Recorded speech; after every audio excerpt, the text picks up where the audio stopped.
soal penggunaan dana haji ini sesuatu yang berulang-ulang, mau diklarifikasi berapa kali pun akan dimunculkan lagi dan lagi.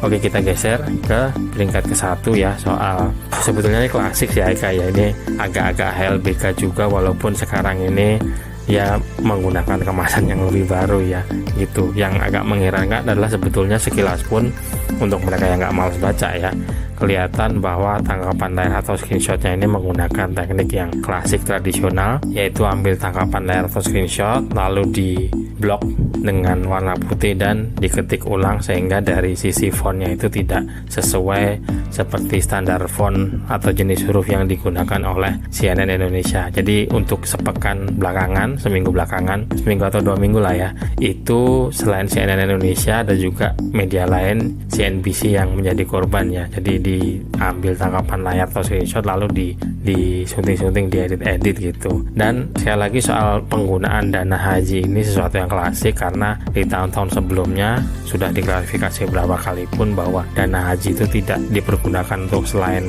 keperluan haji ya. Kalau versi sebelumnya itu yang jadi korban Pak Ma'ruf Amin, Wapres yang periode sebelumnya, dibilang bahwa dana haji itu dipakai untuk pembangunan infrastruktur. Ada juga versi lainnya lagi sebelum sekarang ini, yaitu dana haji dipakai untuk membangun IKN. Padahal ya sekali lagi dana haji itu tidak dipergunakan untuk keperluan selain haji. Waspada kalau menggunakan teknik tradisional ambil tangkapan layar atau screenshot lalu diketik manual sendiri yang cukup kelihatan ini, masih cukup banyak orang-orang yang terpicu, terpelatuk lalu menyebarkan, dimana ceritanya kalau nanti disunting atau dieditnya menggunakan teknik yang lebih canggih lagi sehingga dari font itu tidak akan kelihatan bedanya. Jadi hati-hati ya, kembali lagi ke kita harus mampu memahami, jangan malas baca. Sebetulnya kalaupun tangkapan layarnya itu kelihatan meyakinkan, kita harus kembali lagi ke prinsip-prinsip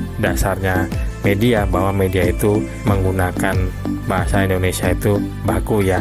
Padahal ya biasanya orang-orang yang suka nyunting-nyunting edit-edit ini, mereka kemampuannya untuk membuat sesuatu yang kelihatannya menggunakan bahasa baku itu suka meragukan entah bahasanya tidak baku atau seperti yang tampil sekarang ini besar kecilnya tidak tepat, ada bahkan judulnya bisa panjang, judul kok panjangnya 1 paragraf gitu ya. Itu tapi intinya tadi bahwa soal penggunaan dana haji ini sesuatu yang berulang-ulang, mau diklarifikasi berapa kali pun akan dimunculkan lagi dan lagi. Makanya teman-teman pendengar podcast cek fakta waspada ya, karena potensi untuk ini berulang disebar-sebarkan lagi ke depannya masih cukup besar. Jaga emosi, tahan jari, verifikasi sebelum dibagi.